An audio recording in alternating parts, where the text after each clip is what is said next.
ಪಹಲ್ಗಾಮ್ ರೀತಿಯಲ್ಲಿಯೇ ಆಸ್ಟ್ರೇಲಿಯಾದಲ್ಲಿ ಭಯಾನಕ ದಾಳಿಯಾಗಿದೆ. ಸಂಭ್ರಮಾಚರಣೆ ನಡೆಸ್ತಾ ಇದ್ದಂಥವರ ಮೇಲೆ ಭೀಕರ ಗುಂಡಿನ ದಾಳಿಯಾಗಿದೆ.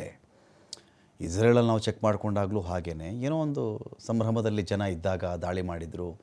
ಭಾರತದ ಪಹಲ್ಗಾಮಲ್ಲಿ ಖುಷಿಯಾಗಿ ಜನ ಪ್ರವಾಸಕ್ಕೆ ಅಂತ ಹೋಗಿದ್ದರು. ಭಾರತದ ಸ್ವರ್ಗ ಅಂತ ಕರೀತಾರೆ ಕಾಶ್ಮೀರವನ್ನು. ಅಂಥ ಕಡೆ ಹೋದಾಗ ಗುಂಡಿನ ದಾಳಿ ಮಾಡಿ ಅಮಾಯಕರನ್ನ ಕೊಂದು ಹಾಕಿದರು.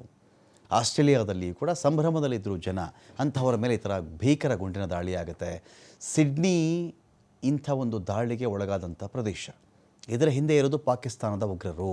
ಯಹೂದಿಗಳ ಮೇಲೆ ಗುಂಡು ಹಾರಿಸಿದವರು ಅಪ್ಪ ಮಗ. ಇವರಿಬ್ಬರು ಪಾಕಿಸ್ತಾನ ಮೂಲದ ಉಗ್ರರು ಎನ್ನುವ ಬಗ್ಗೆ ಮಾಹಿತಿ ಸಿಕ್ಕಿದೆ. ಗುಂಡಿನ ದಾಳಿಯಲ್ಲಿ ಇದುವರೆಗೂ 16 ಮಂದಿ ಯಹೂದಿಗಳು ಸಾವನ್ನಪ್ಪಿದ್ದಾರೆ.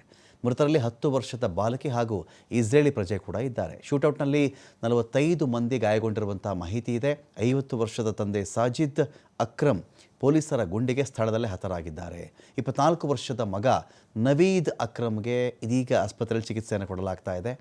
ಅಕ್ರಮ್ ನವೀದ್ ಯಾರು ಅಂದರೆ 1998 ಅಕ್ರಮ್ ವಿದ್ಯಾರ್ಥಿ ವೀಸಾದಲ್ಲಿ ಆಸ್ಟ್ರೇಲಿಯಾಗೆ ಎಂಟ್ರಿ ಕೊಟ್ಟವನು. ಆಸ್ಟ್ರೇಲಿಯಾದಲ್ಲಿ ವೆರೆನಾ ಎಂಬ ಮಹಿಳೆಯನ್ನು ಮದುವೆ ಆಗ್ತಾನೆ ಇವನು. ಆದರೆ ಸಾಜಿದ್ ಅಕ್ರಮ್ ಆಸ್ಟ್ರೇಲಿಯಾದ ಪೌರತ್ವ ಸಿಟಿಜನ್ಶಿಪ್ಪನ್ನು ಹೊಂದಿರಲಿಲ್ಲ. ಅಕ್ರಮ್ಗೆ 2001ರಲ್ಲಿ ಪುತ್ರ ನವೀದ್ ಜನನ ಆಗಿರೋದು. ನವೀದ್ ಈಗ ಆಸ್ಟ್ರೇಲಿಯಾದ ಪ್ರಜೆಯಾಗಿದ್ದಾನೆ. ಶಂಕಿತ ನವೀದ್ ನ್ಯೂ ಸೌತ್ ವೇಲ್ಸ್ನ ಅಲ್ ಮುರಾದ್ ಸಂಸ್ಥೆ ವಿದ್ಯಾರ್ಥಿ. ಈ ಶಾಲೆಯಲ್ಲಿ ಅರೇಬಿಕ್ ಕುರಾನನ್ನು ಕಲಿಸುತ್ತೆ. ಶಾಲೆಯಲ್ಲಿ ನವೀದ್ ಶೈಕ್ಷಣಿಕ ಸಾಮಾಜಿಕ ಹಿನ್ನೆಲೆ ಪರಿಶೀಲನೆ ಆಗುತ್ತೆ. ಆದರೆ ಭಯೋತ್ಪಾದಕ ದಾಳಿಗೂ ಅವನ ಸಂಸ್ಥೆಗೂ ಯಾವುದೇ ಸಂಬಂಧ ಇಲ್ಲ. ಶಂಕಿತ ಆರೋಪಿ ನವೀದ್ ಬಗ್ಗೆ ತನಿಖಾಧಿಕಾರಿಗಳಿಂದ ಮಾಹಿತಿ ಬಂದಿದೆ. ನವೀದ್ ಅಕ್ರಮ್ ಸಿಡ್ನಿಯ ಸೆಂಟ್ರಲ್ ಕ್ವೀನ್ಸ್ಲ್ಯಾಂಡ್ ವಿಶ್ವವಿದ್ಯಾಲಯ, ಇಸ್ಲಾಮಾಬಾದ್ನ ಹಮ್ದಾರ್ಡ್ ವಿಶ್ವವಿದ್ಯಾಲಯದಲ್ಲಿ ಅಧ್ಯಯನ ಮಾಡಿಕೊಂಡಿದ್ದವನು. ಅಲ್ ಮುರಾದ್ ಸಂಸ್ಥೆಯಲ್ಲಿಯೂ ಕೂಡ ಓದಿಕೊಂಡಿದ್ದ.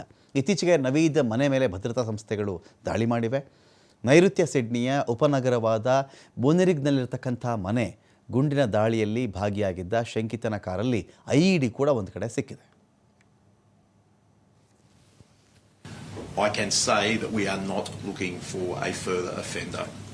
We are satisfied that there were 2 offenders involved in yesterday's incident. One is deceased. The second is in critical but stable condition in hospital at the moment.